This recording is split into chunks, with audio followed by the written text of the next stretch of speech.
শ্বাসরুদ্ধকর টাইব্রেকারে ভেনেজুয়েলাকে হারিয়ে কোপা আমেরিকার সেমিফাইনালে চলে গেছে কানাডা। শেষ চারের লড়াইয়ে আর্জেন্টিনার মুখোমুখি হবে তারা।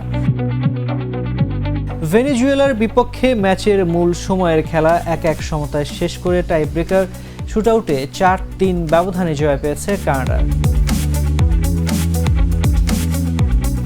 যেখানে ভেনেজুয়েলাকে হারাতেই ঘুম ছুটে গেছে। সে হিসেবে সেমিতে কঠিন চ্যালেঞ্জের মুখে পড়তে যাচ্ছে কানাডা, কারণ আর্জেন্টিনা কোপা আমেরিকার বর্তমান চ্যাম্পিয়ন ও বিশ্ব চ্যাম্পিয়ন। আজ শনিবার দুর্দান্ত খেলা দেখায় ভেনেজুয়েলা ও কানাডা। সুযোগ পেলেই কাউন্টার অ্যাটাকে গেছে দুই দল, তবে শেষ হাসি হেসেছে কানাডায়।